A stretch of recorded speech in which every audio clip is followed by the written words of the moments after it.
జై దుర్గా భవాని. ఈరోజు దుర్గమ్మ సందేశం ఏంటి అంటే, ఈ దుర్గమ్మ నేను నీకు మాటిస్తున్నాను. ఇక్కడున్న ఈ 3 పువ్వుల్లో ఒక పువ్వుని తాకు.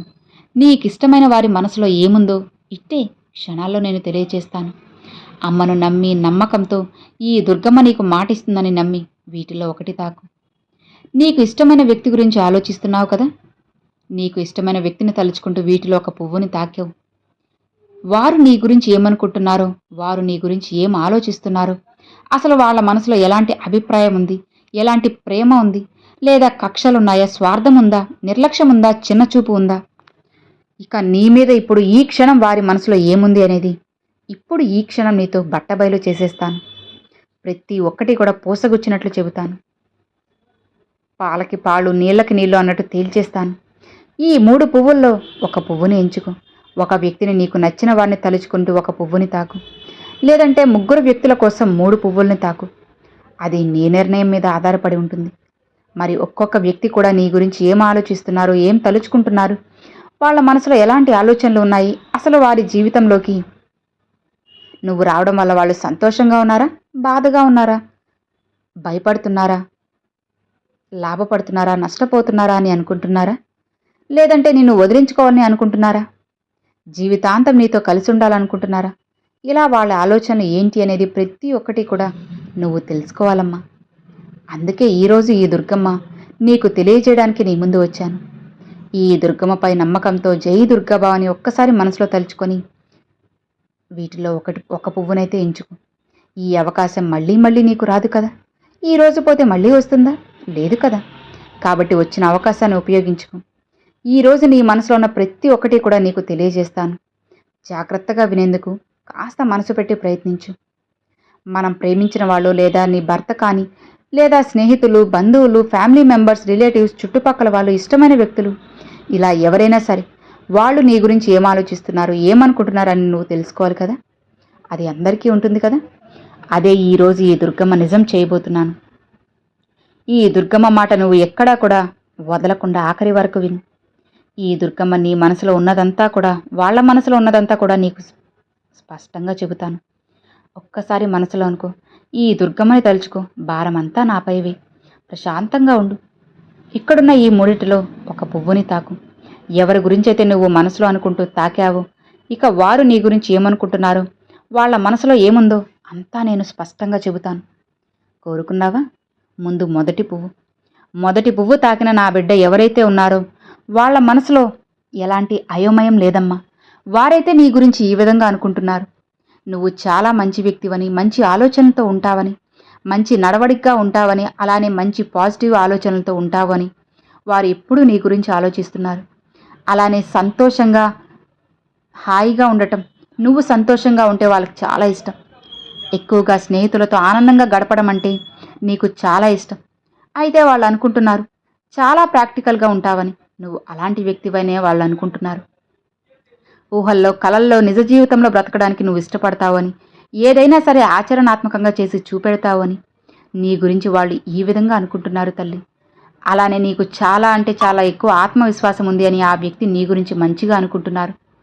ఇక ఏ వ్యక్తి అయితే నీ గురించి ఈ విధంగా అనుకుంటున్నారో, ఇక నీ గురించి వాళ్ళ దృష్టిలో మంచి అభిప్రాయం కూడా ఏర్పరచుకున్నారు. నీకంటూ ఒక మంచి స్థానం ఉంది. వాళ్ళు నువ్వు పూర్తిగా తనలాంటి వ్యక్తివని, నిన్ను చూస్తే చాలు తనని తాను అద్దంలో చూసుకున్నట్లు ఉంది అని వాళ్ళు భావిస్తున్నారు. నీ జీవితంలో జరిగినట్లుగానే వాళ్ళ జీవితంలో జరిగిపోయిందని, ఉదాహరణకు నువ్వు మోసపోయినట్లుగానే వాళ్ళు కూడా ఇతరుల దగ్గర మోసపోయారని, ఇతరుల చేతుల్లో మోసపోయారు. ప్రతి చోట ఎక్కడ చూసినా సరే ఇద్దరు కూడా ఒకేలా ఉన్నాము అని అయితే వాళ్ళకు అనిపిస్తుంది. నువ్వు ఇతరులకి ఎంత మంచి చేసినా సరే నీకు ఎలాంటి మంచి కూడా రాలేదు అని వాళ్ళు నీ గురించి అనుకుని తలుచుకొని బాధపడుతున్నారు. ప్రతి వ్యక్తి జీవితంలో ఒక బాధ అనేది ఉంటుంది కదా. ఆ బాధ గురించి ఎప్పుడూ కూడా మాట్లాడుతూ ఉంటారు. కానీ నువ్వు మాత్రం ఆ బాధను మర్చిపోయి మంచి జీవితాన్ని గడపాలని అనుకుంటున్నావు. నువ్వు ఒంటరిగా ఉన్నా సరే, అందరిలో ఉన్నా సరే, పైకి మాత్రం చాలా సంతోషంగా, హాయిగా ఉంటావు. ఆ బాధ అస్సలు కనిపించలేదు. ఇలా చూడు, ఆ బాధ అనేది కనపడినవు కదా. అయితే గతంలో అంతగా నీకు బాలేదు. నీ జీవితంలో ఎక్కువగా కష్టాలు ఎదుర్కొన్నావు. అయినా సరే ఎవ్వరికీ కూడా ఫిర్యాదు చేయలేదు. కానీ వాళ్ళు మాత్రం నీ ప్రతి విషయాన్ని పూసగుచ్చినట్లు గమనిస్తున్నారు. పూర్తిగా నువ్వు కూడా తనలాంటి వ్యక్తివి అని. ఇక్కడ ప్రేమ అని నేను చెప్పడం లేదు. గాఢమైన స్నేహం కూడా కనపడుతుంది. ఆప్యాయత కూడా కనపడుతుంది. అనురాగం కూడా కనపడుతుంది. ఈ వ్యక్తి కూడా నాలాంటి వారే అని చెప్పి వాళ్ళు అనుకుంటూ ఉన్నారమ్మా. నీకు ఎవ్వరిని కూడా మోసం చేసే గుణం లేదు. అందరికీ కూడా సహాయం చేస్తా. తనకి కూడా అలాంటి లక్షణాలే ఉన్నాయి. అయితే వాళ్ళు ఈ విధంగా అనుకుంటూ ఉన్నారమ్మా. నీకు ఊరంతా కూడా తిరగడం అస్సలు ఇష్టం ఉండదు అనైతే వాళ్ళు అనుకుంటున్నారు. పుణ్యక్షేత్రాలకు వెళ్ళడానికి మాత్రమే ఇష్టపడతావని, అక్కడ ప్రశాంతంగా గడపడానికి ఇష్టపడతావని చెప్పి వాళ్ళు అనుకుంటూ ఉన్నారు. సో ఇది అండి మొదటి నెంబర్ తాకిన వాళ్ళకి. ఇక రెండవ పువ్వు తాకిన వాళ్ళకి. చూడమ్మా, గతంలో నీకు ప్రేమ విషయంలో అంత సాఫీగా సాగలేదు.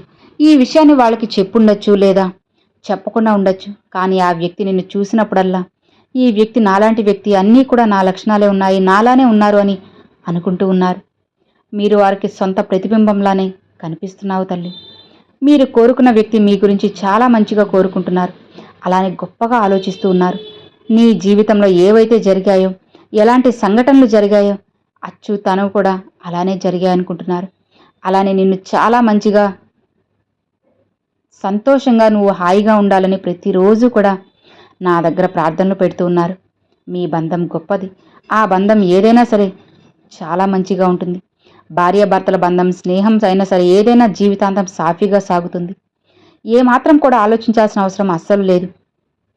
సంతోషంగా నిశ్చింతగా ఉన్నావంటే దుర్గమ్మ నీకు ఎప్పుడూ తోడుగా ఉంటుందమ్మా. దేనికి కూడా కంగారు పడాల్సిన అవసరం లేదు. భయపడాల్సిన అవసరం అంతకన్నా లేదు కదా. నువ్వు ఎవరినైతే కోరుకున్నావో నీ మనసులో ఉన్నవారు నీ గురించి ఇలా కూడా అనుకుంటూ ఉన్నారు. నువ్వు ఎంతగానో ఆలోచిస్తూ ఎదురు చూస్తున్న ఆ వ్యక్తి గురించి ఏమనుకుంటున్నారంటే, ఇప్పుడు ఈ సమయంలో నువ్వు చాలా ఇబ్బందుల్లో ఉన్నట్లయితే వాళ్ళు నీ గురించి అనుకుని బాధపడుతూ ఉన్నారు. నీ జీవితంలో పెద్ద సమస్య వచ్చి ఉండొచ్చు, లేదా నీ బంధం ముగిసిపోయి ఉండొచ్చు. నువ్వు వీరికి దూరంగా, అది రోజులు, వారాలు, నెలలు కూడా కావచ్చు, సంవత్సరం కావచ్చు. ఆ వ్యక్తి నిన్ను మోసం చేస్తుండొచ్చు. కాబట్టి తన తప్పు తాను తెలుసుకొని ఫీల్ అవుతూ ఉన్నారు. నువ్వైతే తన మనసులో ఎలా అనుకుంటున్నారంటే, నాకు బ్రతకాలని లేదు. ఈ విషయాన్ని నువ్వు వారితో చర్చించుండొచ్చు, లేదా ఎవరిన స్నేహితుల ద్వారా అయినా ఈ విషయం అనేది వాళ్ళకి తెలిసుండొచ్చు. అంటే నీ మనసులో ఉన్న బాధ ఏదైతే ఉందో అది చాలా బాధగా, భారంగా ఉంది. నాకు బ్రతకాలని లేదు. నువ్వు తెలిసిన వారి దగ్గర నుంచి ఎవరితోనైనా చెప్పుండొచ్చు. వాళ్ళు ఆ వ్యక్తికి చెప్పడం వల్ల ఎందుకు తను అలా అనుకుంటుంది, తనకున్న కష్టం ఏంటి, ఆ కష్టాన్ని నేను ఎలానే తీర్చాలి, కష్టంలో తోడుగా ఉండాలని చెప్పి ఆ వ్యక్తి నీ గురించి మంచిగా కోరుకుంటూ ఉన్నారు. అనుక్షణం నువ్వు మంచిగా ఉండాలని ఆశపడుతూ, ఆరాటపడుతూ ఉన్నారు. నువ్వు హాయిగా ఉండాలని మొక్కని దేవుడు లేదు, రాని గుడి లేదు. నువ్వు సంతోషంగా ఉంటే తను కూడా హాయిగా ఉంటారని ఆ వ్యక్తి నీ గురించి సకలిదాలా ప్రయత్నిస్తూ ఉన్నారు.